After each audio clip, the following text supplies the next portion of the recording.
Ini pembawa panah ini, nampaknya ini pengikut Muhammad. Iya, Genta Ocha Rodavi. Mana? Selamat malam, Bang. Selamat malam, pengikut Paulus. Apakah Anda seorang Muslim? Muslim. Oke, silakan Bang, nyalakan kamera. Ayo kita diskusi dengan baik, silakan. Oke. Ayo. Ini saya tertarik ini melihat foto profil Anda ini. Anda pakai apa, memanah begitu. Kenapa sih ajaran agama Islam tuh sukanya yang rusuh-rusuh? Kenapa, Bang? Enggak ke situ yang bahas apa? Enggak, gini sebentar. Saya lihat foto profil Anda itu belajar memanah. Anda mau memanah siapa, Bang? Siapa yang mau Anda panah? Kalau itu keterampilan, kan. Iya, buat manah siapa? Kalau itu buat berburu bisa. Berburu, bukan buat manah Wahyudi. Coba buka kacamata kau tuh. Aduh, Bang, saya cuma pesan begini ya sama Bang Genta Ocha, gini. Saya itu mengasihi Anda sebagai seorang manusia. Saya tidak ingin Anda itu jadi seperti orang-orang yang lain yang sudah mencelakakan orang lain. Saya tidak mau nanti Anda jadi teroris. Enggak ada. Loh, terus kenapa Anda bobo panah begitu? Nah, itulah kedunguan kau tuh. Loh, kok kedunguan gimana? Bukankah Anda diajari oleh Muhammad? Sebentar, Bang. Bukankah Anda diajari oleh Muhammad berkuda dan memanah? Betul nggak? Woi, saya itu belajar waktu di Solo, jalan-jalan ke Solo. Oh, ini kalau lagi ngomongnya ini orang Lampung, ini kedah nih. Mau Lampung, kamu kedah. Kalau lagi ngomong, cara ngomong kamu Lampung kamu. Saya nak kedah nih kau. Oh, Palembang kal. Ya udah, coba saya tanya dulu sama Bang ya. Gini Bang, dengar. Saya itu melihat foto profilmu bawa panah. Nah, saya cuma mau tanya itu, panah itu, belajar manah itu buat memanah siapa? Nah, ini kau dengar ya. Dulu jalan-jalan ke Jogja. Nah, di Jogja itu ke Taman Sriwedari. Nah, di situ ada orang latihan mana. Coba foto dulu aku. Oh gitu. Tapi kan ada hadis yang mengajari umat Islam itu memanah dan berkuda. Pernah dengar hadis itu? Belum. Nah, pantesan masih Islam. Ya, tapi nggak apa-apa lah ya, apapun alasannya. Saya cuma pengen pesan begini. Janganlah sampai Anda itu jadi teroris. Kenapa? Karena bibit orang menjadi teroris itu seperti itu, ditanamkan dulu kebencian ditanamkan dulu kepada Wahyudi. Dengar. Loh, kan memang seperti itu. Negara yang mayoritas Kristen di situ malah lebih banyak teroris, Des. Nggak ada, jangan bohong. Nah, kau nggak sekolah, kau nih. Sebentar, aku tanya. Oke. Mana sekarang? Abang Genta pernah keluar negeri nggak? Kau pernah di mana sekarang? Ini orang Islam nih. Ini Abang bilang negara yang mayoritas Muslim katanya banyak teroris. Justru ini sebaliknya. Dengar Bang, dengar. Coba dengarkan Bang ya. Abang tahu? Coba kau dengar dulu. Bang, coba Bang dengar ya. Tahu Afghanistan? Kau dengar dulu nih. Oh yaudah, silakan. Kamu pertama, silakan. Kalau kau keluar negeri yang negaranya mayoritasnya non. Contoh. Kalau mau contoh, kau tengok aja di Amerika aja lah ya. Amerika yang lebih besar nih, muda nih, ya kan? Di situ tempat narkoba, tempat apa? Di situ paling banyak, Dis. Kau buka YouTube aja. Oke, sekarang ku tanya dulu sama Bang. Abang pernah ke sana, ke Amerika? Belum. Nah, ini fitnah Dajjal yang nyata. Cuma bisa ini fitnah. Oke, sekarang gantian saya, boleh ya? Boleh gantian saya? Boleh gantian saya? Di genggaman dunia, Dis. Oke, sekarang boleh gantian saya nggak? Gantilah. Oke, walaupun abang tak pernah ke sana, harusnya abang tunjukkan data-data. Gini Bang, biar abang saya kasih tahu. Abang tahu Afghanistan, Pakistan, Syria, tahu? Saya tahu. Oke, apa yang terjadi kepada negara-negara yang barusan saya sebutkan tadi? Sekarang bagaimana keadaan negaranya? Nggak tahu kabar. Nggak tahu kabarnya. Bang, kemarin abang tahu yang ngungsi-ngungsi itu, yang di jalan-jalan itu pengungsi-pengungsi dari sana. Kenapa bang? Sebentar saya lagi ngomong, pelan-pelan. Ya jalannya nggak kau sebut. Kenapa mereka? Ada apa dengan mereka? Mereka kacau balau bang. Hah? Jalan mana yang kau mau? Di Jakarta itu. Mereka sampai dirikan tenda itu. Gimana itu? Nah, ini lama di kampung abang nih, lama di kampung. Abang nggak pernah kemana-mana deh. Hai, bang. Oke nih, saya kasih tahu ya. Dengar, ini saya kasih tahu nih. Kalau kita melihat apa yang sudah terjadi, ini fakta yang berbicara ya. Negara-negara yang mayoritas Islam, mereka ini sekarang dilanda kerusuhan. Contoh. Contoh. Saya kasih tahu, jangan panik dulu. Jangan panik dulu. Jangan panik dulu gini. Afghanistan rusuh, Pakistan rusuh, Syria rusuh, Irak rusuh terus bang. Lihat posisi dari Islam, coba kau tengok yang buat kerusuhan itu dari zaman ke zaman tuh orang mana? Loh, mereka tahu nggak? Mereka sampai hari ini ribut mereka Islam sama Islam itu gini. Menurut Muhammad, menurut Muhammad, umat Islam itu akan terpecah menjadi berapa golongan? Ya, kau dengar nih dalilnya ya? Enggak, berapa terpecah akan terpecah berapa golongan? Kau dengar dalilnya? Aduh, nggak berani. Kau dengar ini dalilnya? Di mana-mana yang mulai kerusuhan, bahkan di Indonesia nih, Belanda datang. Kau tahu tuh Belanda datang nyebarin agama. Ya, belajar dulu. Ya, Belanda itu datang, dia itu mencari rempah-rempah. Mereka mencari kekayaan, mereka itu berdagang. Ada namanya organisasinya VOC. Nekat yang nyata. Coba lihat video-video lama itu, bagaimana raja-raja wilayah ya itu melakukan korupsi yang luar biasa. Belum belajar malah. Nih ya, ini kesaksian nyata. Waktu saya SMA, ada seorang kakek-kakek, itu orang Minang, orang Padang. Dia bilang sama saya begini, Edis, apa? Kau tahu tak? Katanya, apa? Lebih enak zaman Belanda ketimbang zaman sekarang. Masa iya? Iya, lebih enak zaman Belanda, kata dia. Itulah, biar kalian tahu. Tapi kalau zaman Jepang itu memang tidak enak. Kita betul-betul ditindas dulu. Tapi kalau zaman Belanda dulu, kita dididik dulu. Diajarin sekolah.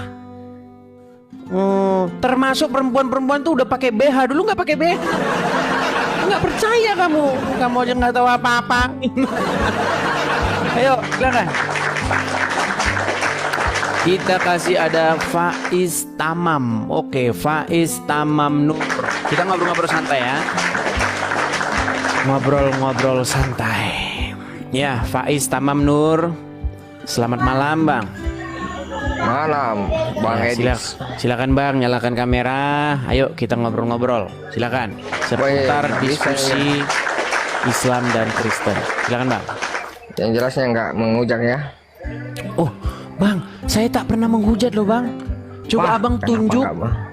Oke, tapi nyalakan kamera dulu Bang. Gini Bang, kalau Abang bisa buktikan saya menghujat, Abang bisa buktikan saya menista, Abang bisa buktikan bahwa saya memfitnah Muhammad, demi Tuhan kenapa Bang, saya terjun dari Monas Bang. Kenapa? Iya, kenapa mengungsi? Mengungsi ke Amerika kenapa? Nyalakan dulu kamera nyalakan dulu. Nggak bisa nyala yang sapunya. Oke, ini orang Islam nih. Nggak bisa. Nih ya, dia bilang katanya nggak bisa nyalakan kamera, padahal bisa. Ini saya kirim undangan tuh. Iya. Itu sudah saya kirim undangan. nggak bisa nyalakan kamera. Ngikutin ajaran Muhammad nih, boleh berdusta. Kenapa ngungsi? Udah, di bawah dulu. Udah, kau di bawah sana, di bawah.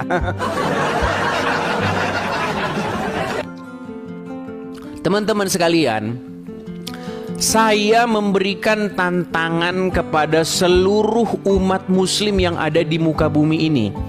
Seandainya kalian bisa membuktikan bahwa apa yang saya katakan tentang Islam itu bohong, saya lompat dari Monas. Ayo, apa yang bohong yang saya katakan tentang Islam? Kalau ada orang-orang Islam yang mengakui bahwa Muhammad itu adalah Tuhan, memang benar? Memang benar. Kalau ada orang Islam yang mengatakan Muhammad itu adalah Robnya orang Islam, memang benar? Coba tunjukin satu aja lah kalau mampu. Saya tutup channel saya ini, saya hanguskan. Kalian nekat bang. Nah, tidak pernah satu kali pun saya fitnah. Coba tunjukkan bahwa saya pernah memfitnah agama Islam. Kalau ada, saya lompat dari Monas. Ayo, silakan. Kita kasih naik ada Saudari Asmi. Silakan nyalakan kamera Asmi. Halo Asmi. Halo. Ya. Asmi, apakah Anda seorang muslim? Sorry, saya Kristen. Oh, Kristen. Ada apa mau naik ke sini? Live. Tadi saya lihat bilang live-nya santai kan. Jadi saya minta naik. Oh, maksudnya santai dalam pengertian diskusi lintas iman Islam dan Kristen. Maksudnya temanya santai, begitu. Ya, dari kemarin-kemarin kan memang nggak berani naik kan karena nggak dibolehin. Terus tadi lihat bilang santai jadi naik deh. Oh, emang tadinya mau naik, mau bilang apa? Mau nanya itu bang, itu katanya kan muslim bilang tuh kan yang abang sampaikan di hadis itu katanya itu hadis palsu kayak gitu Contohnya, contohnya apa? Kayak hampir semua yang disampaikan Bang Edis lewat live itu mereka bilang itu hadis palsu, modal congor doang gitu-gitu kan Bukan, maksud saya begini, gitu begini kan. Kak Asmi. Contohnya, karena saya sudah menyampaikan banyak hadis, ya puluhan mungkin ratusan hadis. Coba kasih satu contoh yang mereka tuduhkan bahwa itu hadis palsu. Mereka cuma ngomong gitu sih, jadi saya kayak pengen nanya deh apa tanggapan Bang Edis karena aku dikatain kayak gitu. Gini, mereka itu tidak pernah berani kalau diskusi langsung dengan saya. Kenapa? Karena mereka kalau diskusi dengan saya itu akan saya permalukan. Mereka akan terbelalak dan mereka akan malu, makanya mereka itu beraninya ngomong di belakang. Entah itu tasik ngaji, entah itu siapa, mereka ngomongin di belakang, menggosip mereka, senang mereka menggosip. Tapi kalau saya masuk ke situ, dengar suara saya, rontok rumah mereka. Nah, mereka gemetaran kalau saya hanya masuk ke room muslim, saya hanya bilang halo, itu sudah udah rubuh itu rumah itu. Begitu. Jadi memang seperti itu, Kak Asmi. Ya, thank you, sampaikan kepada mereka, coba seandainya kamu berhadapan dengan Edis TV, apakah kamu berani begitu? Mereka pasti akan gitu. Mereka tidak akan berani. Begitu. Sorry Pak ya. Edis, thank you. Oke, sama-sama. Shalom, selamat malam. Saya turunkan kan ya? Saya turunkan. Thank you. Sama-sama saya turunkan. Yuk, silakan yuk. Maksudnya diskusi santai itu dalam pengertian diskusi Islam dan Kristen, tapi temanya tidak terlalu ini ya. Biasanya kan kita ada tema tuh. Nah, kita ini temanya bebas. Yuk, silakan. Santai diskusinya. Oke, kita kasih naik ada Rohim Khan.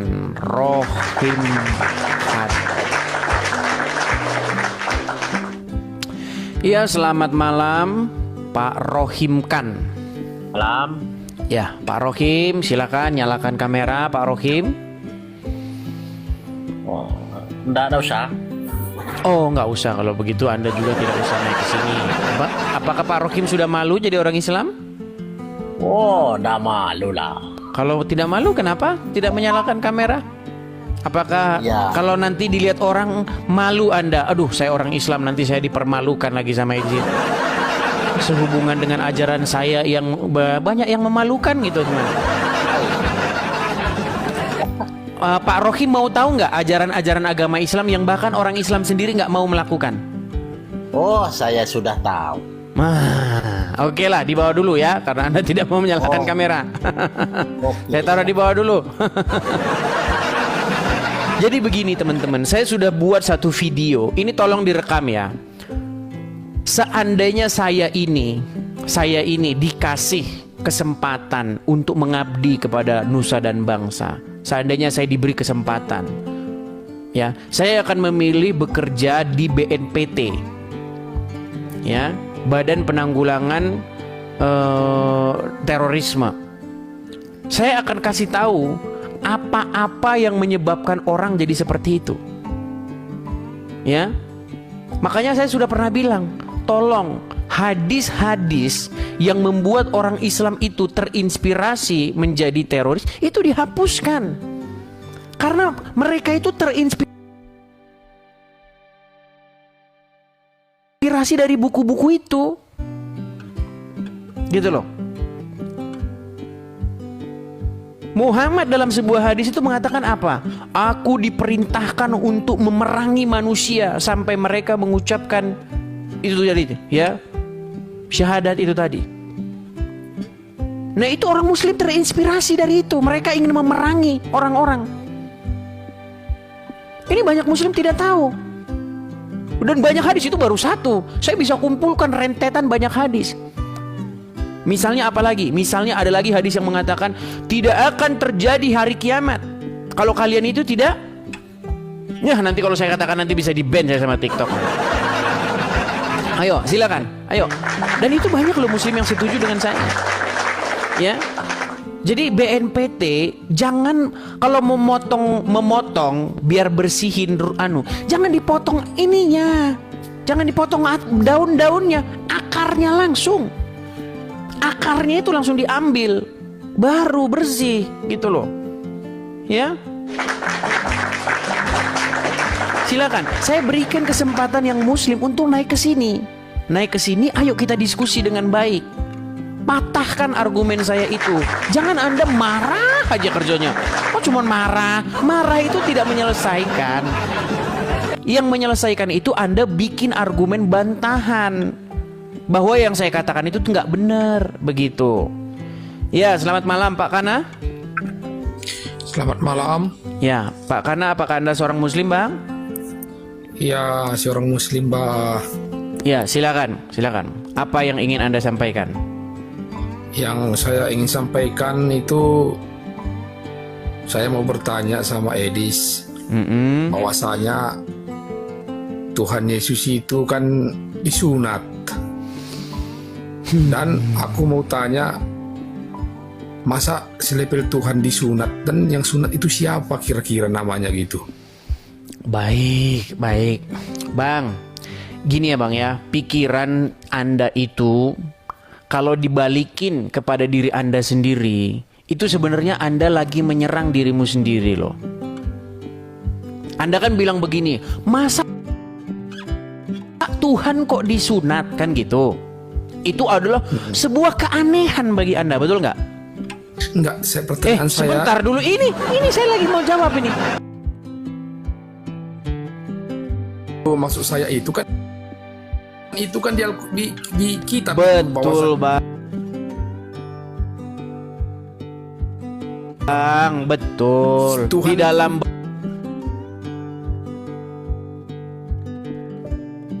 Bible, di dalam Bible Yesus itu Tuhan dan Yesus itu disunat.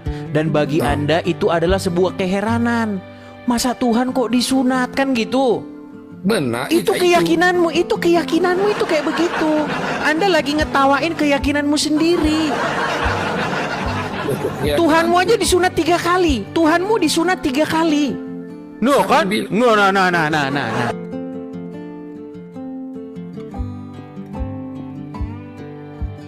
Boleh. Boleh saya bicara sekarang? Boleh. Baik. Bang, Bible maupun Al-Quran itu bukan bahasa Indonesia. Setuju?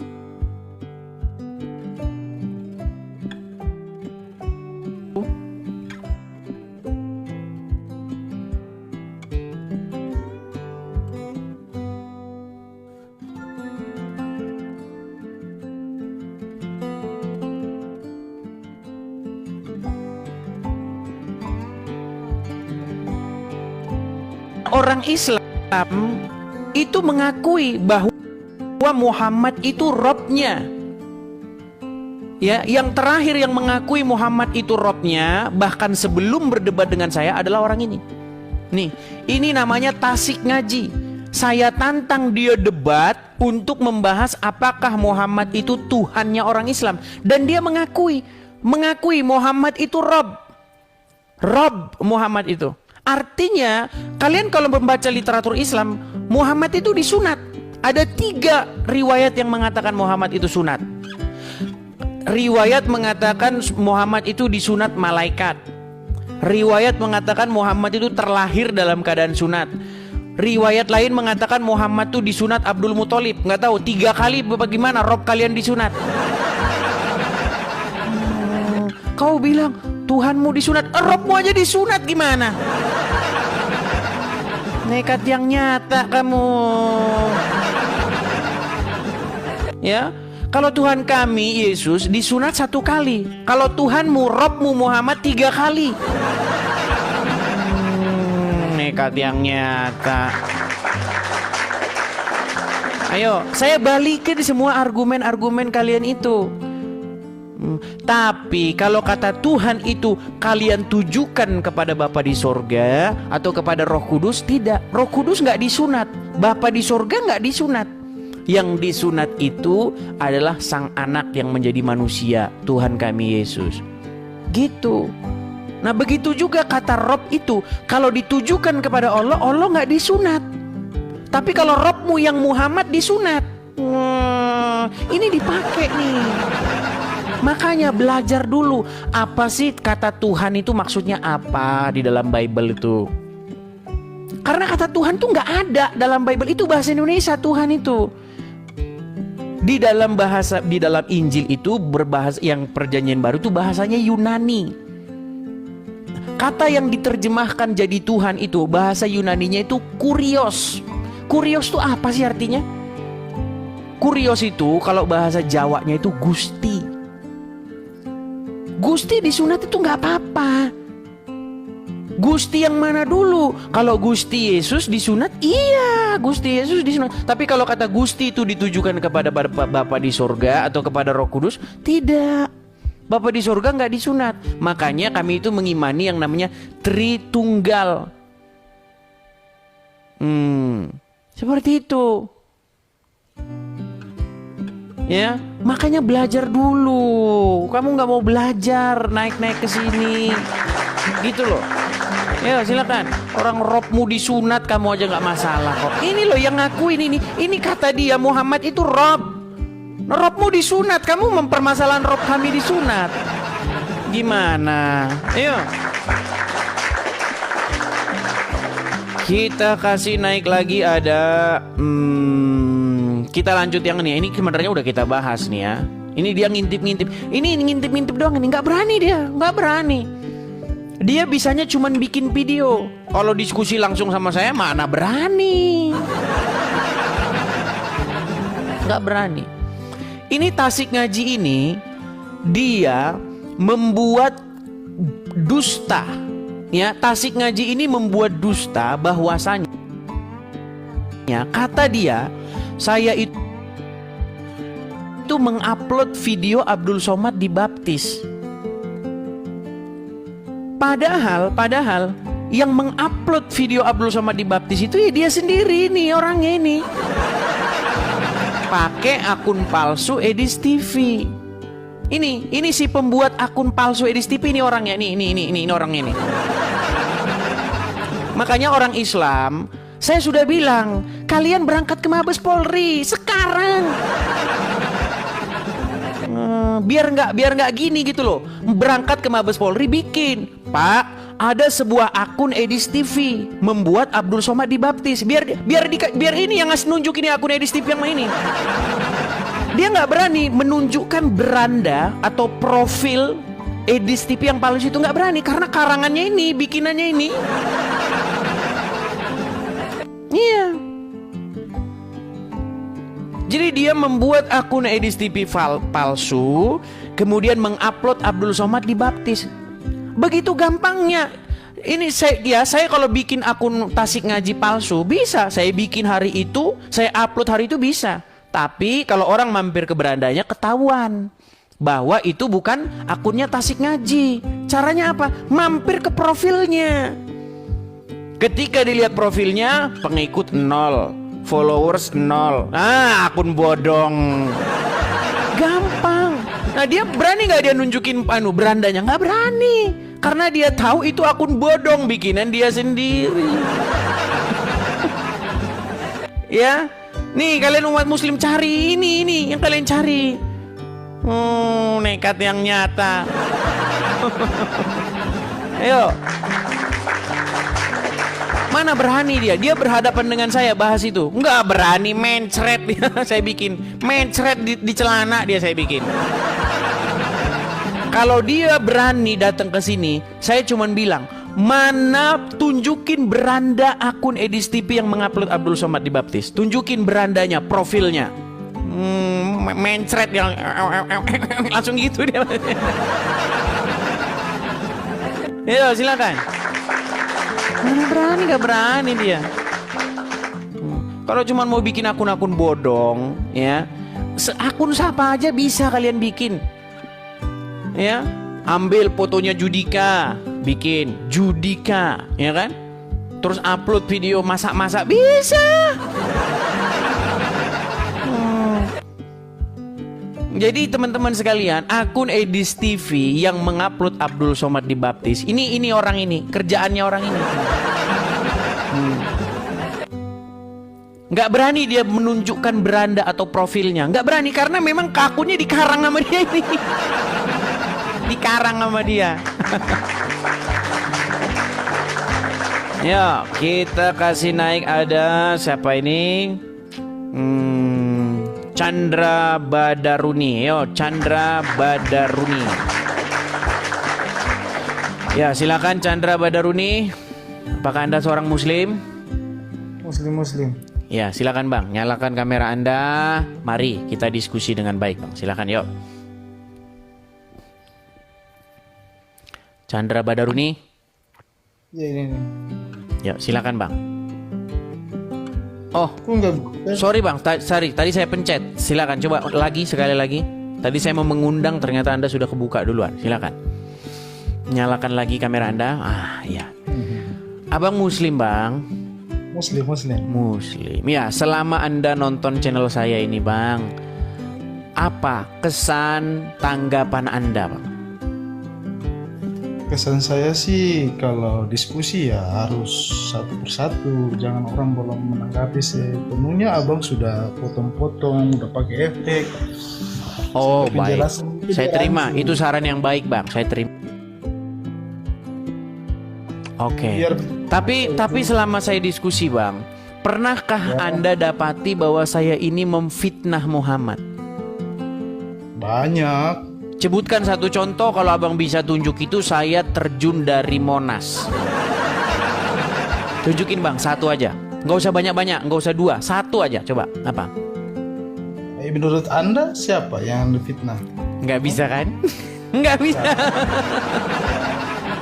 Bang, tadi barusan lo Abang bilang banyak. Artinya lebih daripada satu, betul nggak? Ya pasti. Nah, coba tunjukin satu fitnah saya kepada Muhammad.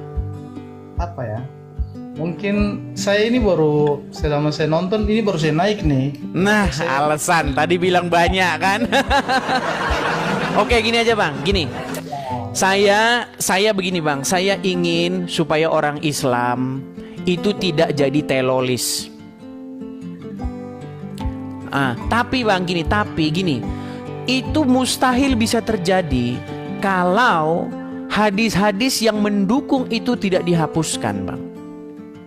Seperti yang mana tuh datanya? Contoh bang, contoh. Contoh ya, saya lihat boleh. Jadi ada sebuah hadis bang yang mengatakan begini. Jika kamu bertemu dengan orang Yahudi atau Nasrani di jalan, maka desaklah mereka ke jalan yang sempit. Pernah dengar hadis itu? Pernah. Nah, menurut Anda bagaimana hadis itu? Apakah itu tidak menjadi bibit kebencian terhadap satu ras atau golongan? Begini bang, itu mungkin ada penjelasannya. Gak mungkin. Jadi hadis itu nggak jelas bang? Nggak jelas gimana. Tapi pasti ada penjelasannya kayak gimana. Tidak mungkin orang yang diam kemudian tidak bersalah kemudian kita penggal kepalanya atau Loh, kemudian kita... memang begitu bang bunyinya. Oh, mau saya tunjukkan abang? Mau saya tunjukkan. Bahkan begini bang ya, bahkan begini. Ada sebuah hadis bang yang membuat orang Islam ini bawaannya itu ingin memerangi Yahudi. Nih, saya kasih contoh ya, saya kasih contoh. Ini juga ini bibit-bibit kebencian nih ya, lihat nih bang. Jadi makanya saya bilang bang, ajaran agama Islam ini bang, ini ajaran yang mengajarkan kebencian kepada Yahudi. Nih bang ya, lihat nih. Diriwayatkan dari Abu Hurairah, Rasulullah bersabda, tidak akan terjadi kiamat sampai kaum muslimin memerangi Yahudi. Perhatikan ya bang, tidak akan terjadi hari kiamat itu sampai kaum muslimin memerangi Yahudi. Makanya bang, sekarang itu banyak orang-orang muslim, dia itu pengen akhirat itu cepat terjadi, pengen hari kiamat itu cepat terjadi. Makanya mereka memerangi Yahudi bang. Coba jelaskan. Nih, oke saya bacakan ya. Tidak akan terjadi hari kiamat sampai kaum muslimin memerangi Yahudi, maka orang-orang muslim akan membunuh mereka sampai orang-orang Yahudi itu bersembunyi di balik batu dan pohon. Lalu pohon itu berkata, wahai orang muslim, wahai hamba Allah, ini Wahyudi di belakangku, kemarilah dan bunuh dia. Ngeri bang. Ini bang ajaran agama Islam bang. Saya cuma mau bilang begini bang.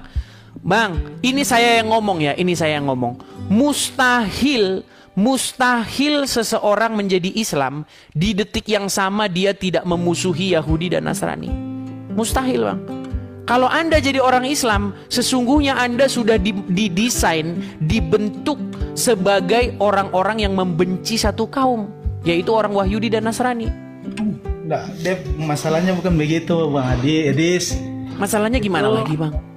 Itu kabar yang kemudian disampaikan oleh Rasulullah. Aduh, kabar apa lagi bang? Ini kabar yang disampaikan tidak akan terjadi kiamat. Nah ini juga bentuk dari pertolongan Allah. Sehingga maksudnya begini bang Edis. Bang, sekarang bang, gini sedikit set. Ya. Gini bang ya, gini. Bang, orang-orang Islam yang alim, orang-orang Islam yang memikirkan akhirat, mereka merindukan akhirat itu nggak saya tanya? Mereka merindukan itu nggak bang? Merindukan. Nah, orang-orang yang sangat merindukan akhirat, mereka ingin menjadi syuhada. Makanya mereka di dalam hadis dikatakan tidak akan terjadi itu hari kiamat itu, hari akhirat itu nggak akan terjadi sampai kamu memerangi ini Wahyudi ini dan membunuh mereka. Makanya mereka itu sekarang memerangi dan membunuh itu biar kiamat itu terjadi. Makanya saya bilang bang, ini ajaran nih bahaya bang, bahaya. Makanya bang, hancur negara-negara kayak begitu bang. Saya tanya dulu boleh bang Edis? Silakan. Ya. Kan begini bang. Sekarang yang kita lihat, yang sekarang ini di mana? Makasih Hiroshi, makasih. Di mana orang Palestina yang kemudian dibantai oleh Yahudi, itu kan? Bang. Gini, begini bang. Ngomong dulu. Ini ada kabar nanti abang kena ban kalau ngomong begitu. Gini. Ini yang disampaikan oleh Nabi. Bahasanya disensor dulu bang, disensor. Biar abang tidak kena ban. Ya. Bagaimana di orang-orang umat Islam kemudian dibantai itu kan? Ya sudah tahu sih seperti ini. Maksudnya seperti yang kenyataan yang sekarang. Ini bukan persoalan. Ini coba bagian daripada gambaran berita gembira yang disampaikan oleh Rasulullah, tidak akan terjadi kiamat. Gitu bang. Tidak akan terjadi kiamat. Gini ya bang ini, bang. Maksudnya begini. Bang, ini abang ini nggak nyambung bang. Gini ya bang ya, dengar ya. Gini, yang menjadi problem kita, sebenarnya begini bang. Banyak orang-orang Islam itu yang mereka itu memakan informasi mentah-mentah. Tapi saya nggak mau bahas ke situ bang, karena itu nanti kita bisa kena ban sama TikTok. Soalnya udah banyak kejadian. Gini, kita itu membaca sebuah hadis-hadis, literatur di dalam agama Islam yang menginspirasi seorang Islam itu ingin melakukan hal yang sama seperti yang diperintahkan Muhammad. Muhammad itu bang dalam sebuah hadis mengatakan bahwa dia itu diutus untuk memerangi manusia sampai seseorang itu mengucapkan syahadat. Abang tahu itu? Enggak. Coba lihat datanya. Oke, baik. Banyak orang Islam tidak tahu. Oke bang, kita teman-teman Kristen kita harus sabar ya. Nih, kita harus sabar ya. Saya tunjukkan lagi kepada Anda ya, bahwasanya Muhammad itu diperintahkan untuk memerangi manusia. Kalau manusia itu tidak mengucapkan syahadat, darah dan harta mereka itu nggak aman bang dari Muhammad. Ya, nih, biar abang tahu ini kelakuan Muhammad nih bang. Nih. Ya, ini tidak saya buat-buat bang. Ya, bab aku diperintahkan untuk memerangi manusia hingga mengucapkan la ilaha illallah. Nih, ini hadisnya, ini terjemahannya bang. Sunan At-Tirmizi telah menceritakan kepada kami, Hanad telah menceritakan dan seterusnya. Ini isinya aja bang ya. Nih, Rasulullah bersabda, saya diperintahkan untuk memerangi manusia hingga mereka mengucapkan tidak ada Tuhan yang berhak disembah selain Allah. Apabila mereka mengucapkannya, maka mereka telah menghalangiku untuk menumpahkan darahnya dan merampas harta mereka. Ini bang, ini ajaran Islam bang. Bagaimana orang, makanya saya bilang bang, kepada BNPT ya, kepada organisasi-organisasi yang ingin Indonesia aman, sejahtera, ini hadis-hadis kayak begini bang harus dihapus aja bang. Ini menginspirasi orang-orang unyu-unyu yang gak tahu apa-apa itu bang, para pengantin-pengantin itu bang. Mereka yang pengen bercita-cita menjadi syuhada. Mereka itu bang, tahu nggak bang? Itu orang-orang polos yang nggak tahu apa-apa bang.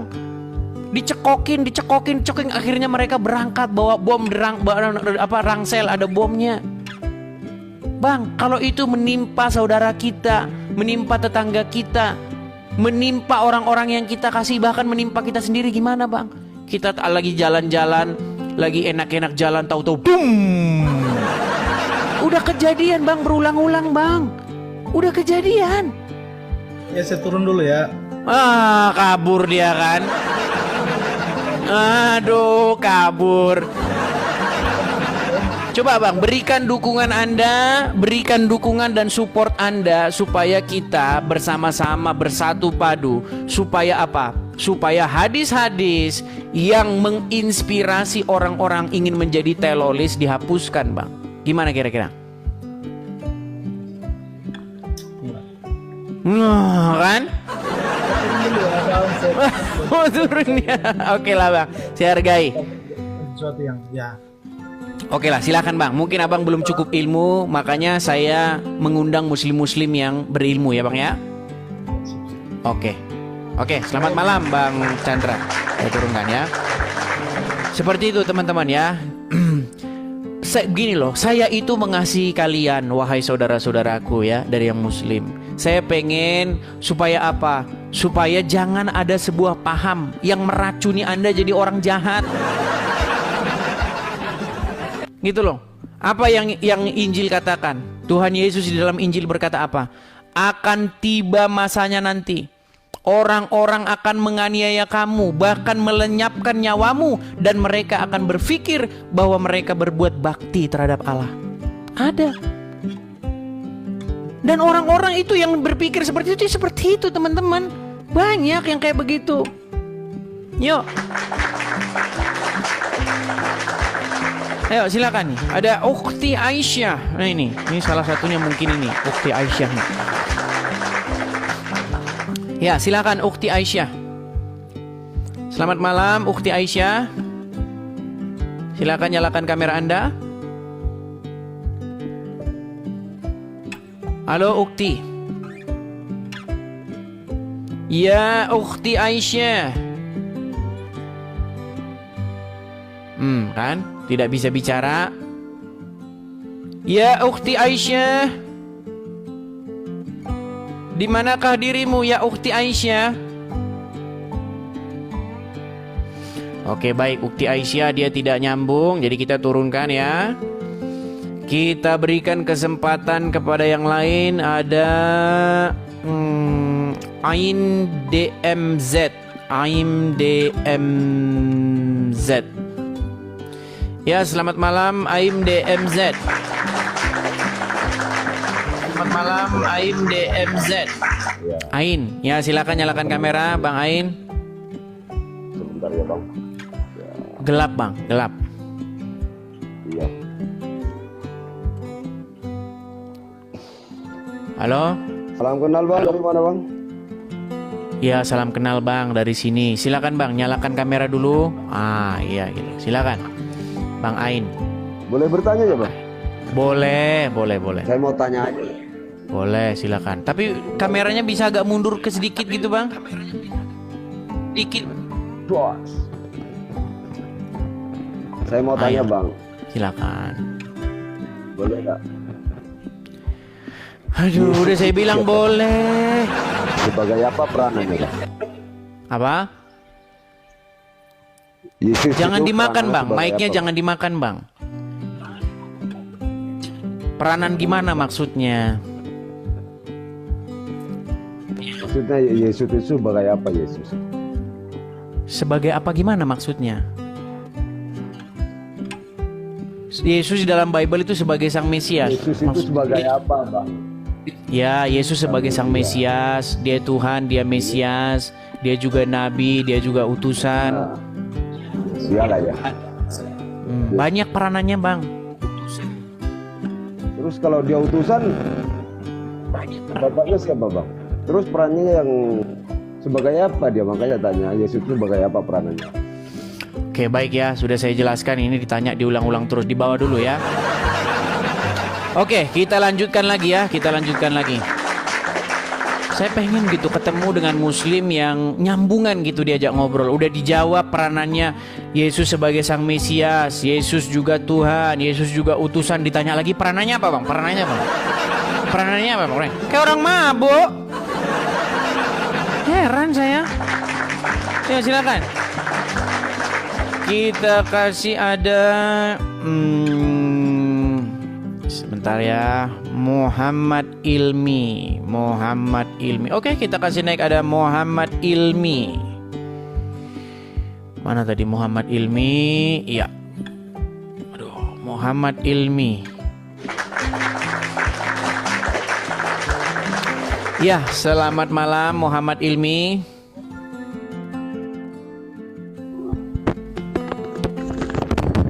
Halo Muhammad Ilmi.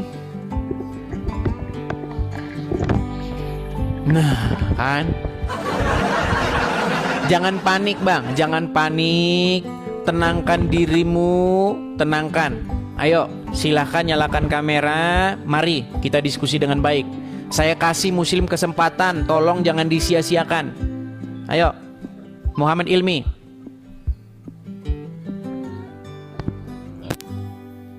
Ngomong saja sudah nggak bisa dia. Muhammad Ilmi, apakah Anda bisa bicara? Waduh, ini sudah tidak bisa bicara. Halo Muhammad Ilmi, apakah Anda bisa bicara? Bisakah Anda duduk dengan tenang, tidak panik? Nah, nyetel handset. Oke, silakan saya tunggu. Sabar ya, teman-teman ya. Yuk. Coba Muhammad Ilmi, bisakah kamera Anda yang bagus? Nah, seperti saya ini. Nah, gitu. Sudah bagus semua, Bang? Dah. Oke, kita mulai ya, Bang ya. Yuk. Oke. Silakan Bang, apa yang ingin Anda sampaikan? Yang pertama, bahwa yang selama ini berdebat itu sebenarnya tidak mengetahui tentang Islam sebenarnya. Mereka-mereka yang muslim-muslim. Ya, Oke. Memang begitu, saya akui itu. Orang-orang awam begitu ya. Dan saya harap Anda bisa mewakili Islam karena Anda mengerti ajaran agama Islam. Silakan Bang. ya pada dasarnya Al-Quran itu adalah Zalikal kitabul la raiba fihi hudalil muttaqin. Tidak ada keraguan di dalamnya kan gitu. Sehingga kalau dijelaskan di luar Al-Quran menjadi keraguan gitu. Oke. Karena dia sendiri sifatnya adalah penjelasan. Baik. Segala sesuatu yang tersurat. Baik. Saya sangat menarik nih dengan ayat ini. Zalikal kitabu la raiba fihi hudal lil muttaqin. Yang artinya inilah kitab yang tidak ada keraguan padanya, petunjuk bagi orang-orang yang bertakwa. Betul? Ya, gitu ya. Ya, Baik. betul. Jadi menurut Al-Quran, Al-Quran itu tidak ada keraguan padanya. Ya. Ayat-ayatnya Tapi- itu saling menjelaskan. Baik, tapi ada sebuah masalah. Gini, Abang tahu apa itu mutasyabihat? Tahu. Apa mutasyabihat itu? Allahu nazala ahsanul hadis kitabam mutasabiha masani. Ya kan, Allah telah menurunkan ya sebaik-baik hadis sebagai kitabam mutasabihat, sebagai ketetapan yang bersifat metafora atau perumpamaan. Seperti itu. Oke, apakah mutasyabihat itu dapat dimengerti? Harusnya dapat dimengerti, tetapi banyak orang tidak mengerti. Nah, itu dia masalahnya. Menurut Al-Quran mutasyabihat itu tidak bisa dimengerti. Hanya Allah yang mengerti takwilnya. Itu pemahaman manusia. Bukan, coba di dalam Quran surat Ali Imran ayat yang ke-7. Apa katanya? Di situ dikatakan bahwasanya tidak ada seorang pun yang mengerti takwilnya kecuali Allah. Coba dibaca. Al-Imran. Ya, Ali Imran ayat yang ke-7.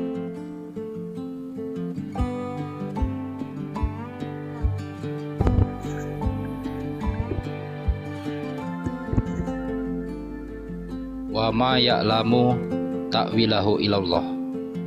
Tidak ada yang tahu takwilnya kecuali Allah. Warrosihuna, dan orang-orang yang mendalam terhadap ilmunya. Fil ilmi. Apa? Enggak. Ya, orang-orang yang dalam ilmunya berkata apa? Iya. Mereka mengatakan amanah bihi, kami telah beriman dengannya. Apakah mereka mengerti? Itu yang bisa memahaminya itu kecuali Allah dan rosihuna, warrosihuna fil ilmi. Oke, coba dibaca dengan baik. Gini Bang ya. Orang-orang yang beriman itu bukan mengetahui. Orang-orang yang mendalam ilmunya itu bukan mengetahui. Mereka berkata bahwa mereka beriman. Mereka tidak paham juga itu. Coba dibaca. Dibaca yang bagus, coba selengkap. Yuk. Di situ Enggak, dibaca dulu yang lengkap. Jangan dijelaskan. Baca dulu. wa ma ya'lamu ta'wil. Dibaca dulu terjemahannya. Baca terjemahannya. Iya, bentar. Saya tidak tergantung terjemahan. Wa ma ya'lamu ta'wilahu. Tidak ada yang tahu takwilnya. Memang selama ini banyak yang tidak tahu takwil kecuali Allah, dan di situ tidak bisa dipisahkan kata wow. Wow itu artinya dan. Iya, dan orang-orang yang mendalam ilmunya berkata, bukan dan orang-orang yang mendalam ilmunya itu mengetahui. Oh, tentu karena dia fil ilmi. Orang-orang yang mendalam terhadap ilmunya. Apa itu? Orang-orang yang mendalam ilmunya kenapa mereka? Iya, karena dia mendalami ilmunya tadi. Bukan, orang-orang yang mendalam ilmunya berkata. Iya, dia mengetahui sehingga dia berkata. Kalau dia nggak tahu, Apa kata mereka? ya kata mereka karena dia tahu maka dia amanah bihi. Oke, baik. Kalau begitu silakan. Apa arti alif lam mim? Menurut orang-orang yang beriman, yang mendalam ilmunya, silakan. Oke, jadi begini, alif lam mim itu ya sejenis ayat yang merupakan enkripsi, sedangkan ayat lainnya adalah deskripsi. Jadi Allah Bukan, arti alif lam mim apa, Bang? Sebentar. Aduh, Bang, dengar Bang ya, dengar. Barusan tadi Abang dengan PD-nya mengatakan orang-orang yang datang ke sini itu mereka tidak ada ilmunya. Orang-orang yang datang ke sini itu Abang bilang unyu-unyu. Orang-orang Islam yang ke sini, termasuk Saya juga lagi Anda menjelaskan. ternyata. Ya, saya lagi menjelaskan tapi udah dipotong. Sedikit Coba Bang, jangan sedikit dipotong. Bang. Gini ya. Nggak bisa, dia nggak Anda bisa mengatakan tadi zalikal kitabu la raiba fihi hudal lil muttaqin. Kitab ini tidak ada keraguan padanya, betul? sedikit. Betul. Kalau begitu apa arti alif lam mim?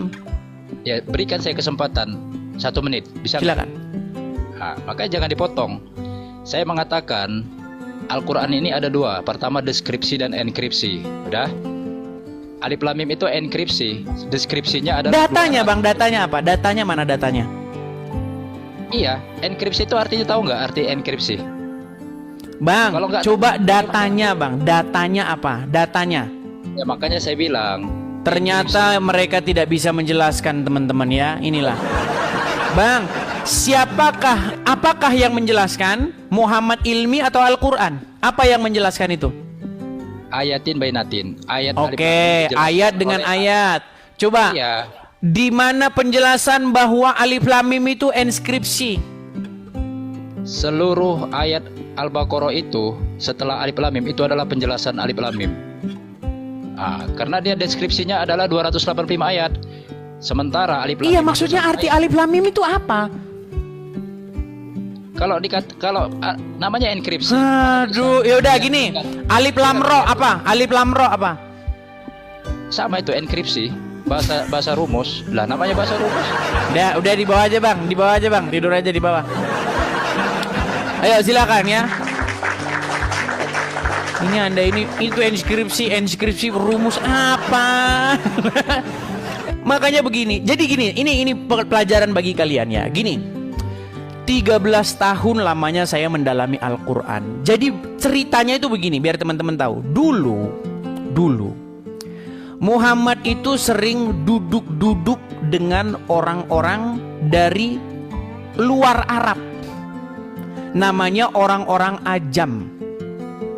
Ajam itu maksudnya orang-orang Arab tapi dia bukan orang Arab asli. Sebagai contoh.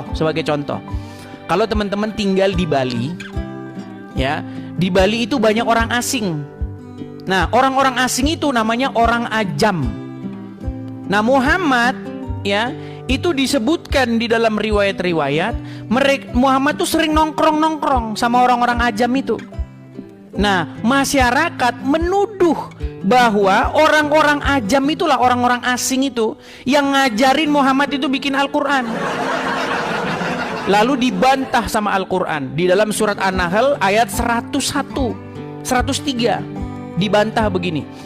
Mereka berkata bahwa sesungguhnya Al-Quran itu tiada lain diajarkan oleh orang-orang itu. Lalu dibantah oleh Al-Quran. Bagaimana mungkin kamu mengatakan Al-Quran itu diajarkan oleh orang-orang ajam, sedang bahasa mereka bahasa ajam, tetapi bahasa Al-Quran ini bahasa Arab yang jelas. Ternyata di dalam Al-Quran terdapat bahasa-bahasa mereka, bahasa-bahasa ajam itu yang sampai sekarang orang Islam nggak tahu. Makanya ada ayat, di dalam Al-Quran itu terdapat ayat-ayat yang mutasyabihat, yang tidak seorang pun mengerti takwilnya kecuali Allah. Titik. Dan orang-orang yang mendalam ilmunya berkata, kami beriman terhadap ayat-ayat yang mutasyabihat. Beriman, bukan mereka tahu. Gimana? Ayo silakan. Ya, ini nekat yang nyata kalau seperti ini namanya. Yuk silakan ya, teman-teman Muslim, mari kita kasih naik. Ada Ali Khumaini. Ali Khumaini. Ya silakan, Bang Ali Khumaini, nyalakan kamera. Halo. Ali Khumaini, silakan Bang, nyalakan kamera Anda. Halo? Ya, apakah Anda seorang muslim? Ya, muslim bang. Ya, silakan bang. Pakai topi dulu nih. Boleh, silakan bang. Mau tanya ya bang. Boleh, silakan. Kalau dari umat Kristen dan umat Katolik itu nanti lebih dulu mana yang masuk surga bang? Ya tergantung orangnya lah. Mau ada-adanya. Mau dia Katolik, mau dia Kristen, yang dipertimbangkan itu adalah apakah mereka melakukan apa yang diperintahkan oleh Yesus. Karena banyak orang di KTP-nya Kristen, banyak orang di KTP-nya Katolik, tapi tidak melakukan apa yang diperintahkan Yesus. Begitu. Karena apa kata Yesus? Banyak orang ya nanti akan berseru-seru kepadaku, Tuhan, Tuhan, Tuhan. Tetapi apa kata Yesus? Enyahlah kamu para pembuat kejahatan. Karena apa?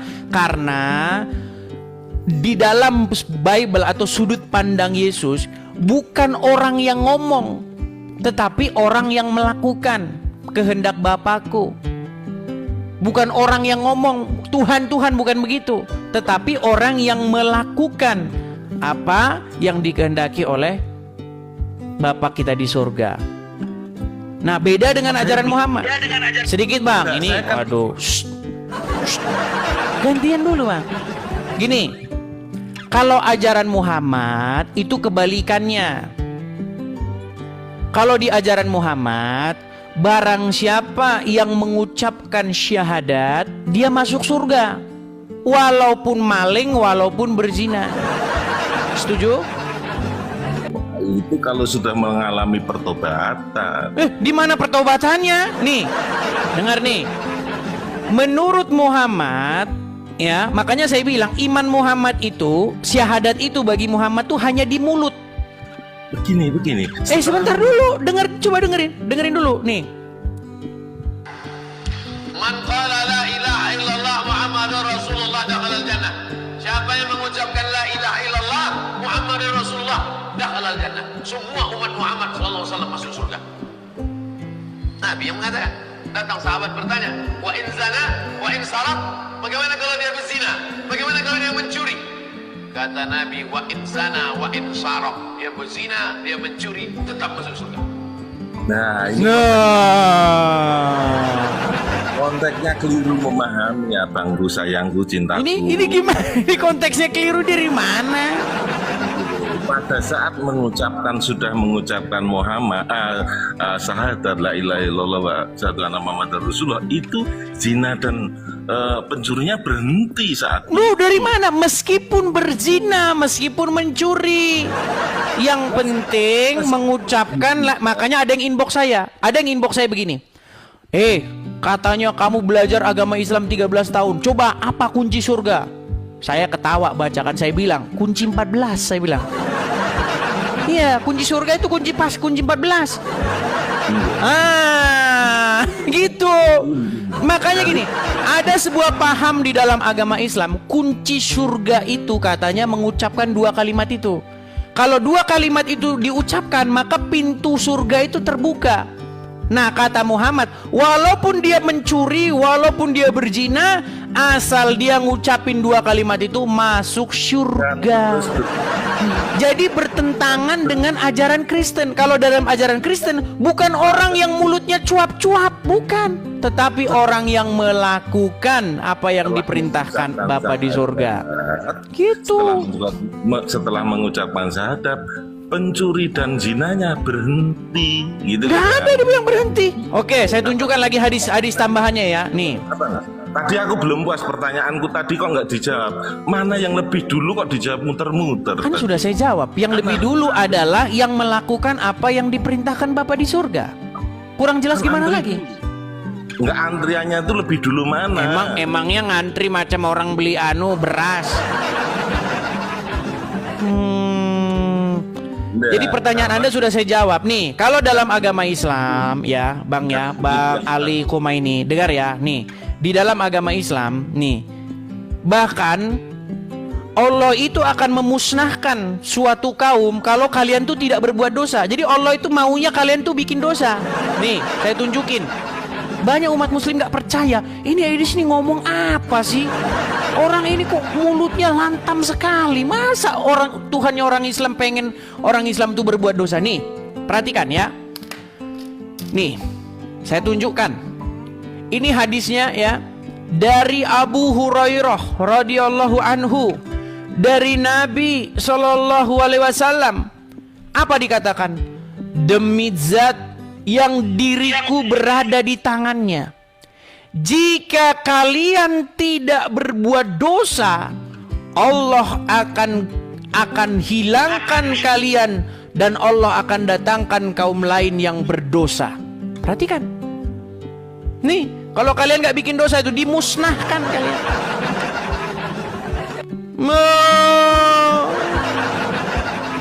Makanya lanjut bikin dosa.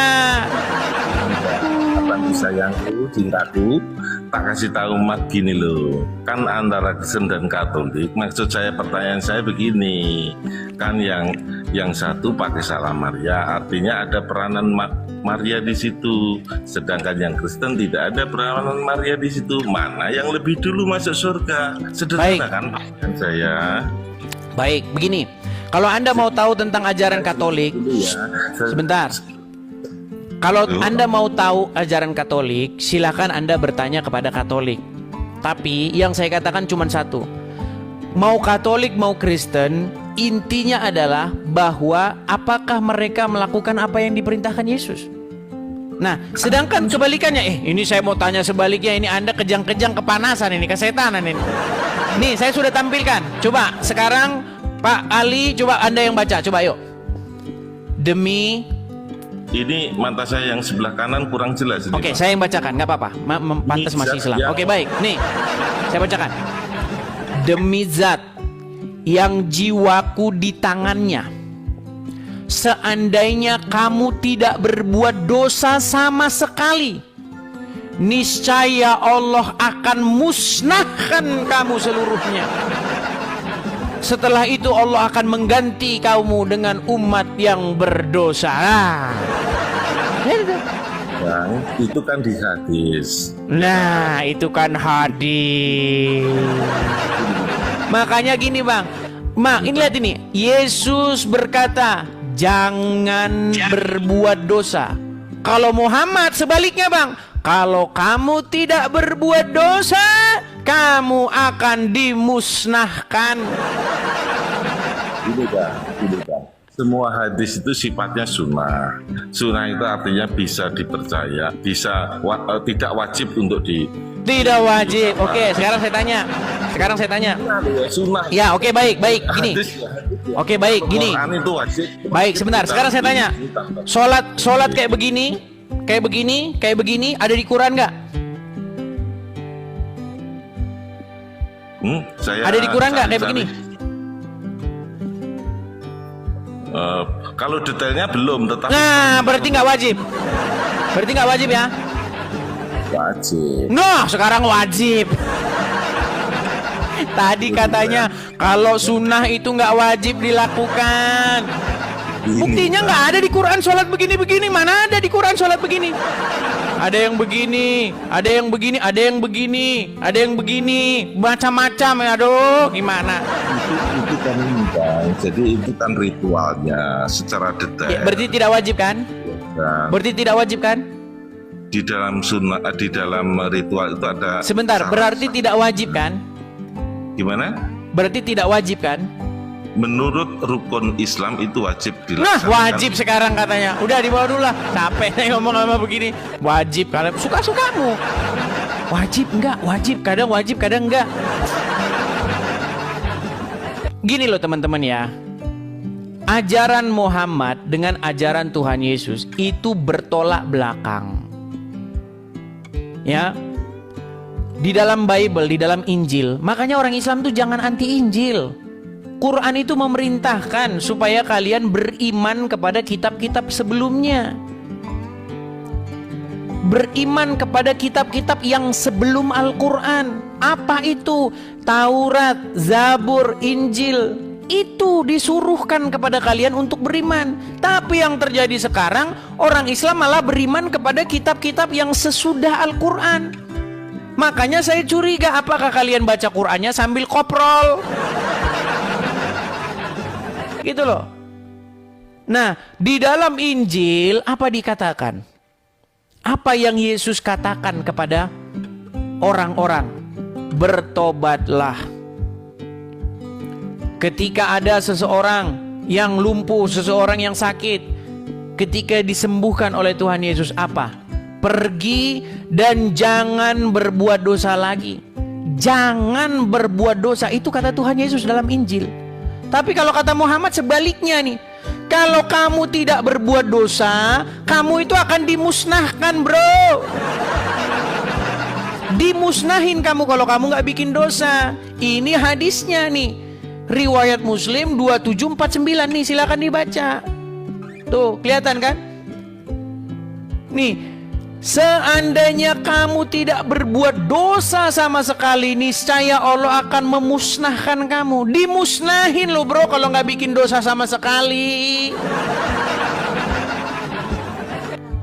Ya, kalau di dalam Bible, cita-cita, keinginan Bapa di sorga itu supaya manusia itu hidup kudus, tidak bercacat celah, tidak membuat dosa.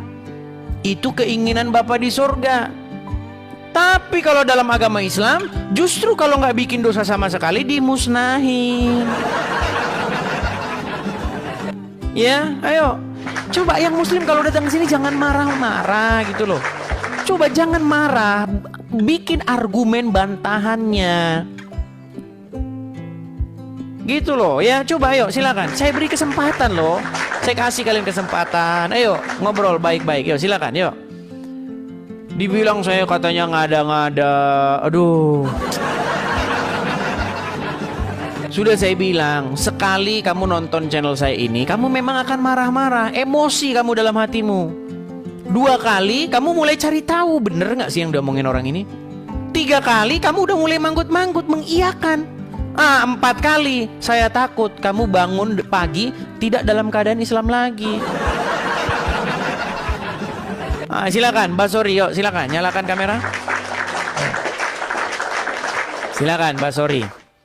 Lama nggak hadir. Iya, bagaimana ini Basori? Ada satu video kita yang sangat cetar membahana. Kamu sudah mengakui bahwa Muhammad itu menyuruh orang minum air kencingnya onta. Betul? Betul. Betul nggak? Muhammad menyuruh orang minum air kencing onta. Ya. Iya. Terus kenapa? Gak apa-apa.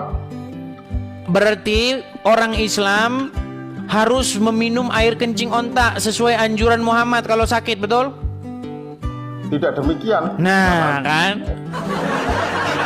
Kalau yang enak-enak mau. Misalnya sunnah malam Jumat. Oh iya, sunnah Rasul malam Jumat. Nah, tapi kalau giliran sunnah yang kalau sakit minum air kencing onta, kagak dong. Hehehe, ngeri coy. Pada saat seperti itu tidak ada obat lain, adanya itu air kencing onta. Makanya di mana kalau ada obat lain? Di mana kalau ada obat lain? Mana yang lebih gini? Mana yang lebih kalian ikuti? Obat yang dibikin dari orang kafir atau obat yang dianjurkan oleh Nabi? Oh gini, pada saat itu. Tapi sekarang apabila digunakan terus itu mujarab, kenapa? Apa salahnya? Oke, jadi kalau orang Muslim kalau sakit minumnya apa? Minum Panadol, makasih. Minum Panadol apa minum kencing? Enggak gitu. Seandainya tidak ada obat lain, kemudian kita minum air kencing itu sehat. Kenapa? Enggak ada alasan. Oh, berarti umat Muslim sekarang lebih senang obat bikinan kafir? Enggak, kita minum obat juga. Jangan berpikiran seperti itu, saudara-saudara. Berat. Gini. Ini pikiran apa? Siapa yang menemukan obat? Sebentar. Siapa nih? Obat-obatan. Bentar, Basori pelan-pelan. Basori pelan-pelan. Yang menemukan obat-obat. Yang menemukan obat-obat itu orang-orang kafir atau orang-orang Islam? Enggak gitu. Ibnu Sina itu siapa? Pecentus ilmu kesehatan itu Ibnu Sina. Ngarang bebas aja. Siapa Ibnu Sina itu siapa? Itu ahli dalam Obat apa yang ditemukan sama dia? Obat apa? itu pada masa kejayaan Islam. Obat apa yang ditemukan? Nggak percaya, pasti nggak percaya. Enggak, saya mau tanya obat apa yang ditemuin? Ilmu kedokteran itu yang pertama kali yaitu Ibnu Sina. Waduh, orang. Saudara-saudara, gini. Ini aku tanya ke kamu. Aduh, enggak gini loh. Begini. Aku tanya dulu. Yesus itu tidak menikah. Terus kenapa kamu nikah? Aku tanya. Kenapa kalau Yesus tidak menikah terus saya tidak menikah? Kenapa? Harus pola pikirnya harus begitu, kenapa? Enggak gitu, gini. Katanya kita harus mengikuti apa yang dilakukan Yesus. Gitu. Tetapi kenapa pada saat Yesus tidak menikah, umat Kristen, umat Katolik tidak mengikuti? Kenapa? Saya jawab ya. Kok dipilih-pilih? Baik, saya jawab. Bisa saya jawab? Ini mau turun ini. Panik ya. Kok mau turun? Enggak. Kok mau lari? Kok macet? Mau dijawab macet. Gimana?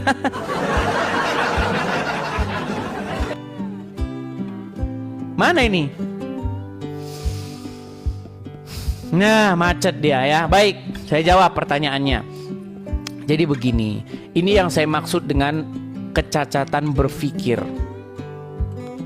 Yang dimaksud mengikuti Yesus itu bukan seperti itu. Gara-gara Yesus tidak menikah, terus kita nggak menikah. Gara-gara Yesus tinggal di Israel, terus kita tinggal di Israel. Yang dimaksud mengikuti Yesus bukan seperti itu. Yang dimaksud mengikuti Yesus itu adalah melakukan apa yang diperintahkan. Apakah pernah Yesus memerintahkan jangan kamu menikah? Ya kagak ada. Tetapi ada orang-orang tertentu yang memilih jalan hidup yang seperti itu. Ada orang-orang tertentu. Tapi kalau diwajibkan jangan menikah, nggak ada. Ada orang-orang tertentu, misalnya pastor-pastor dalam agama Katolik, mereka memilih untuk tidak menikah. Nah, ada gerakan protes. Makanya kalau kalian baca sejarah, ya ada gerakan protes, makanya disebut Protestan. Ya kan? Karena dulu diwajibkan untuk tidak menikah. Tetapi ada gerakan protes. Boleh-boleh saja kita menjadi pastor tetapi menikah. Boleh. Kenapa tidak boleh? Dan saya setuju dengan yang boleh. Saya tidak setuju dengan mengatakan yang tidak boleh. Begitu. Ya. Nah, tapi kalaupun ada orang yang memilih untuk fokus menyerahkan hidupnya sepenuhnya kepada Tuhan untuk tidak menikah, kita juga nggak bisa menyalahkan. Tapi kalau diwajibkan harus, nggak boleh, ya saya tidak setuju dengan itu. Nah, kalau misalnya kita tanya balik, Anda mengikuti Muhammad? Ya. Muhammad tinggal di mana? Tinggal di Arab. Ah, berarti kamu harus tinggal di Arab. Ya nggak gitu, Ferguson, pola pikirnya. Karena yang dimaksud mengikut Muhammad itu bukan Muhammad tinggal di Arab terus kita tinggal di Arab, bukan begitu. Maksudnya mengikuti apa yang diperintahkan oleh Muhammad. Saya tidak mengajukan pertanyaan murahan, pertanyaan cacat logika seperti yang kamu tanyakan kepada saya. Ya, pertanyaan Anda itu membuktikan intelektualitas Anda. Pertanyaan Anda itu membuktikan bahwa IQ Anda itu ya mohon maaf. Ya, yuk. Kita kasih naik ada Hilda. Gambar ini keren ya teman-teman ya. Akibat ikut Muhammad orang ini minum pipis onta. Ah iya bener, emang bener ini orang ini minum pipis onta itu gara-gara ikut Muhammad. Ya, silakan Hilda. Apakah Anda seorang Muslim? Aku di sini masih Muslim. Bisa nyalakan kamera, Hilda? Oke, tunggu ya. Iya, silakan. Tunggu ya Kak, ini agak. Saya undang saja, saya bantu dari sini untuk menyalakan kamera. Ya, itu sudah ada di layar. Silakan diterima. Tunggu ya Kak. Aku agak bingung. Atau Anda mungkin takut begitu? Enggak sih. Kalau nggak takut, kalau Anda merasa nyaman, nggak apa-apa, silakan nyalakan kamera. Karena gini, banyak orang Muslim mau masuk Kristen, mereka tidak dipublikasi karena takut. Tetapi sebaliknya, kalau yang dari Kristen pindah ke Islam, digembar-gemborkan. Begitu. Oke, Hilda, gimana ceritanya Hilda? Jadi perkenalkan dulu, nama aku Hilda. Ya. Di Jakarta Barat. Oke.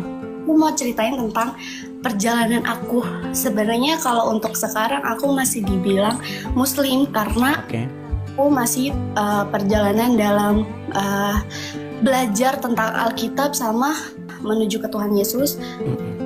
Di sini aku mau cerita kayak mungkin mau nanya lebih banyak ke kakak kali ya, kenapa kalau aku kan masih dibilang Islam ya kak. Aku dapat restu dari mama sama papa sama yang lain tuh susah banget kak buat dapetin kayak izin aku buat pindah ke Kristen tuh jujur susah banget. Di sini boleh nggak aku ceritain awal? Boleh, kenapa boleh. aku mau ke mau ke Tuhan Yesus. Jadi awalnya itu aku mama sama papa aku pisah. Oke. Jadi aku ikut sama mama dan aku sekolah sambil kerja di SMP. Sekarang aku udah SMK kelas 1. Aku di sini kayak pindahlah aku kayak sama mama. Dan aku kan waktu itu ada sempat problem ya sama mama. Jadi aku keluar dari rumah. Keluar dari rumah itu aku jauh dari rumah. Aku sama teman-teman aku sekolah tapi masih sekolah tapi sambil kerja. Di situ di lingkungan aku teman-teman aku semuanya Kristen. Oke, jadi aku di sini maaf aku cerita sejujur-jujurnya tapi bukan ngejelekin Kristen ya. Jadi awalnya tuh teman-teman aku mereka orang sering banget denger lagu rohani yang bener-bener kayak aku tuh risih kak. Aku kayak apa sih gitu, kayak nggak asik banget nih lagunya, nggak enak gitu. Terus akhirnya aku kayak apaan sih, kenapa lu maaf banget kayak aku harus ngomong ini, kayak kenapa lu harus nyembah dia gitu. Akhirnya pas aku denger lagu itu tiba-tiba banget aku nangis kak. Nangis terus kayak kok jadi kepikiran ya. Besokannya nggak lama aku jadi suka lagu itu. Pertama kali lagu yang aku denger tuh yang lagu gereja, aku nyanyi Haleluya. Oke. Dan di situ tuh kayak aku besokannya langsung mimpi kalau aku tuh di dalam posisinya tuh gelap banget. Gelap. Dan gak lama dari situ aku baptis. Oh, jadi sudah dibaptis? Belum, jadi di dalam mimpi itu. Oh, dalam mimpi itu, oke. Terus pas di dalam mimpi itu aku dibaptis, akhirnya aku mutusin buat oh ya udah untuk belajar ke Kristenan dengan baca Alkitab semuanya. Tapi aku ada perlakuan yang gak enak dari teman-teman aku, dari yang teman-teman aku Islam. Jadi aku maaf banget harus cerita ini, tapi emang ini beneran kejadian sama aku. Jadi dibilang kayak gini sama yang lain kayak kenapa lu harus banget pindah dari yang Islam ke Kristen, kan dia nyembahnya patung lah, terus kayak ya udah lu sekarang makannya babi gini tuh sakit banget kak dengernya. Padahal kayak aku di situ lagi semangatnya buat baca Alkitab. Nah terus di sini aku mau nanya sama kakak kayak gimana sih gimana ya ngomongnya, kalau tanggapan kakak kalau misalkan kita ikut jalan Tuhan Yesus, kita gimana ya kak, dilecehin banget, ngerti gak sih? Ya, jadi apa yang Yesus ajarkan begini, berdoalah kepada orang-orang yang menganiaya kamu, jangan membalas kejahatan dengan kejahatan, kasihilah sesama manusia, bahkan orang yang memusuhi kita sekalipun. Seperti itu. Jadi dalam kekristenan itu kita berbicara bagaimana Yesus itu memerintah di dalam hidup kita. Nah kalau Yesus memerintah dalam hidup kita, artinya kita melakukan kehendak Dia. Kehendak Dia itu apa? Supaya kita itu hidup mengasihi sesama kita, seperti itu. Oke, terus buat jadi sedih deh. Buat aku awalnya tuh kan izin ya sama mama buat aku pindah ke Kristen. Terus mama tuh sempet ngomong gini ke aku, kaget, yaudah lu, aku disuruh keluar dari rumah, gak boleh tinggal di rumah. Terus akhirnya aku keluar dari rumah itu dan mama udah gak mau nganggap aku lagi. Sampai mama gak ngabarin aku, terus gak cariin aku kemana-mana. Tapi makin kesini tuh aku ngomong lah pelan-pelan ke mama kan. Ya, aku jelasin kalau aku pindah ke Kristen tuh bukan karena ikut teman-teman atau karena paksaan teman-teman aku tuh, enggak, aku karena emang dari niat hati, Kak. Itu kan. Terus akhirnya mama kesini-sininya tuh masih kayak izinin aku, dan sekarang tuh boleh pindah ke Kristen, puji Tuhannya kayak gitu. Tapi aku mau nanya nih sama Kak, sebenarnya aku sakit banget sih, Kak, kayak dengerin teman-teman yang ngomong ke aku tuh kayak nggak enakin banget, kayak dari yang makan inilah, makan itulah, kenapa nyembah Tuhan lah. Aku kan orangnya overthinking banget ya, Kak. Kalau bilang yang nggak ngenakin kayak gitu tuh langsung kepikiran, itu gimana ya, Kak? Iya, seperti itu tadi. Intinya kalau kita belajar hidup mengasihi, kita tidak perlu membalas apa yang mereka lakukan, seperti itu. Intinya bagaimana kita menjadikan Yesus itu sebagai sosok yang mengendalikan hidup kita. Walaupun mereka berkata apapun, tetap kita menunjukkan atau membalas sesuatu yang mereka perbuat itu, yang jahat itu tetap dengan yang baik, seperti itu. Oke.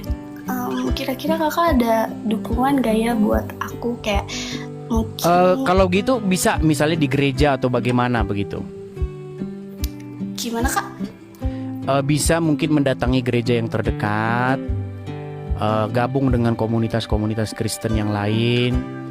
Banyak juga orang-orang Kristen yang tidak mencerminkan ajaran Kristus, banyak. Tetapi gabunglah dengan komunitas-komunitas yang sungguh-sungguh menjalankan apa yang diajarkan oleh Tuhan Yesus, seperti itu. Tapi saya cuma pengen tahu nih, alasan meninggalkan Islam itu apa sebenarnya? Tapi aku kalau ngomong gini nanti dihujat. Nah iya, tapi oke lah, mungkin kita gini, masalahnya saya ini harus pergi. Jadi mungkin besok, makanya follow aja, besok bisa kita lanjut lagi ya. Atau nanti banyak kesaksian-kesaksian di room-room Kristen yang lain, boleh mampir-mampir aja, cerita-cerita.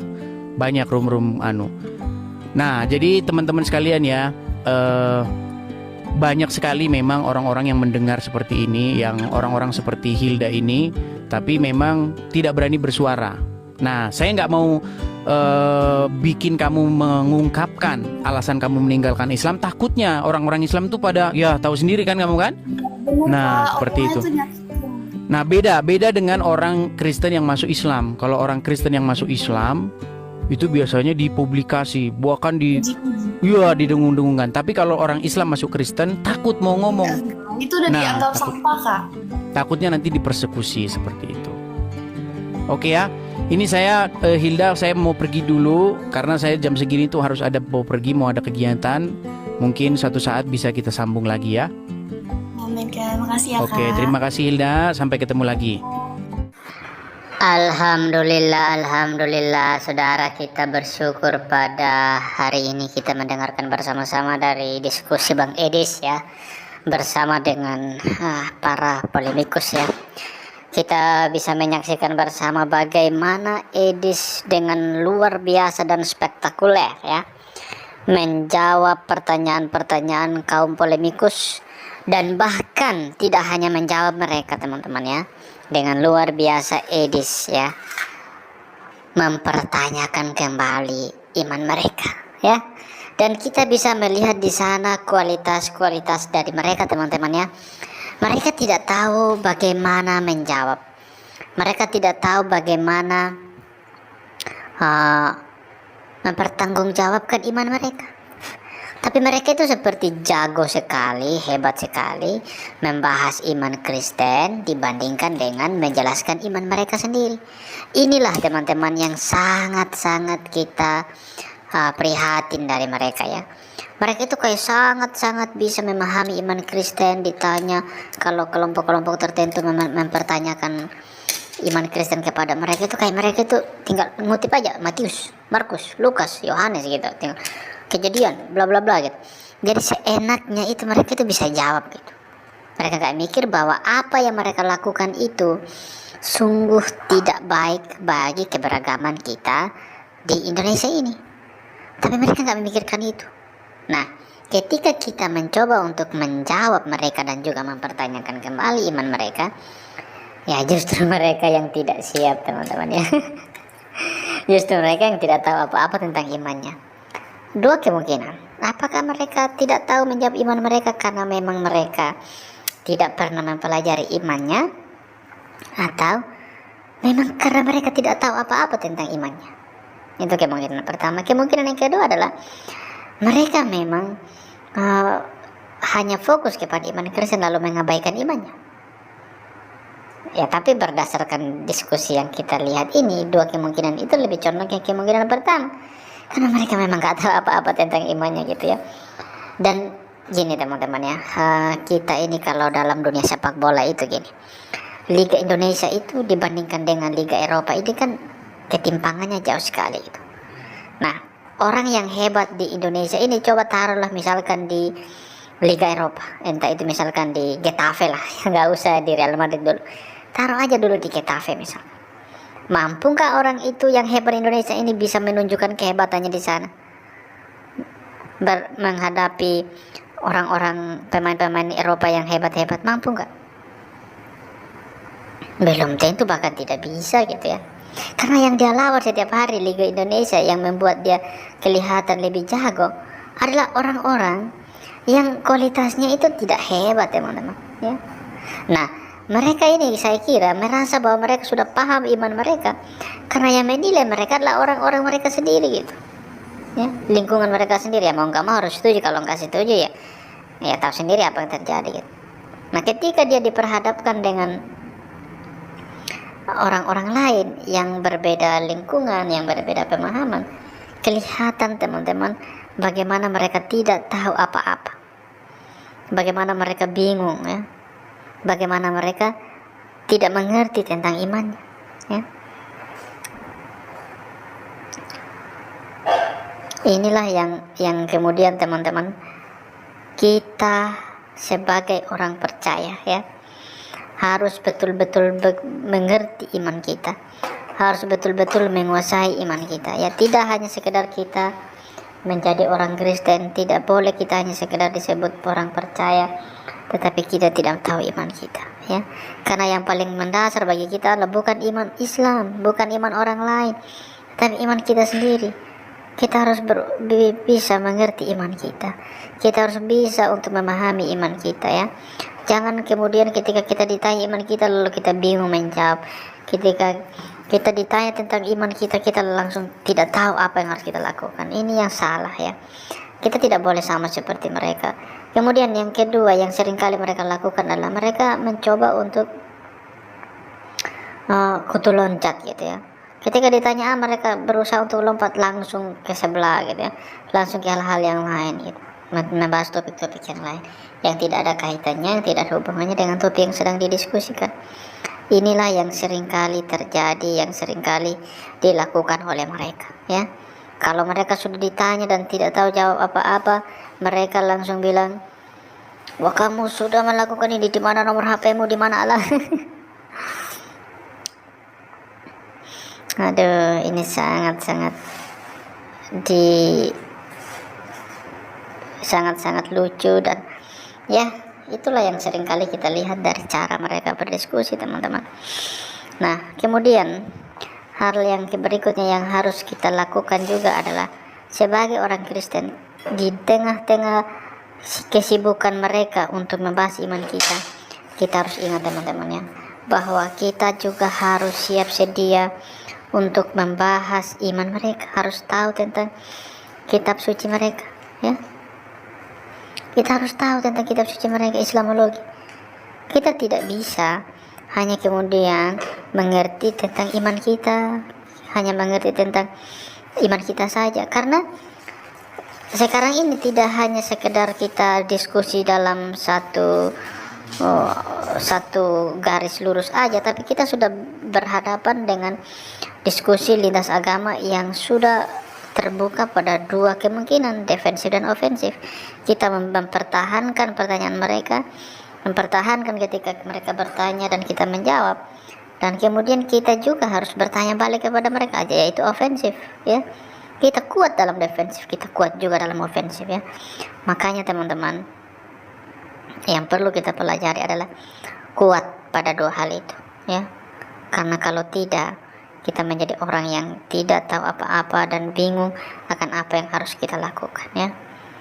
Jadi ingat teman-teman, iman kita sebagai orang Kristen harus kita tunjukkan bahwa iman kita adalah iman yang paling benar, ya. Karena memang semuanya tidak atas dasar hayalan, tidak atas dasar imajinasi kita saja, tapi itu adalah data-data Alkitab yang bisa dipertanggungjawabkan ketika kita membahas tentang hal-hal seperti itu, ya. Ketika kita membuktikan iman kita, semuanya ada dasarnya, semuanya ada buktinya, semuanya ada yang bisa dipertanggungjawabkan, ya. Kita tidak hanya asal bicara, ya. Berbeda dengan mereka, ya. Mereka bilang inilah yang rahmatan lil alamin katanya, tapi tidak terbukti dari perkataan mereka, tidak terbukti dari tindakan mereka, tidak terbukti dari tindakan nyata yang mereka lakukan. Karena kan hari ini teman-teman yang diperlukan adalah bagaimana kita berkata-kata dan sesuai dengan tindakan kita. Ketika mereka bilang inilah yang rahmatan lil alamin, maksudnya adalah kita semua tahu bahwa rahmatan lil alamin adalah menunjukkan rahmat kepada semua makhluk, manusia, hewan, tumbuh-tumbuhan, dan apapun itu rahmat. Tetapi hal sederhana yang terjadi adalah ketika orang Kristen sedang beribadah, mereka tidak mau orang Kristen itu ibadah dan mereka mengusirnya. Sudah banyak itu orang Kristen diusir sedang ibadah. Sudah banyak itu terjadi. Orang sedang ibadah, mereka usir. Orang Kristen mau bangun gereja, mereka usir. Orang Kristen sedang persekutuan di rumah, mereka bubarkan. Ya, apakah itu adalah gambaran dari yang disebut sebagai rahmatan lil alamin? Ya, teman-teman muslim jawab sendiri aja tentang kejadian-kejadian itu, ya. Jadi banyak peristiwa-peristiwa orang mau bangun gereja, mereka tolak. Bahkan Paskah baru-baru ini, ya, umat Katolik sedang merayakan Paskah, mereka sibuk demo dan tidak mau orang Kristen merayakan hari raya Paskah. Kenapa gitu loh? Kan ini iman kami, bukan iman kalian, gitu. Ini yang sering kali terjadi teman-teman, yang perlu bagi kita untuk kita belajar, ya. Ketika orang berkata sesuatu, kebenarannya itu harus diuji, ya. Kebenarannya itu harus diuji lewat apa? Lewat kata-kata, lewat tindakan, bukan hanya lewat kata-kata.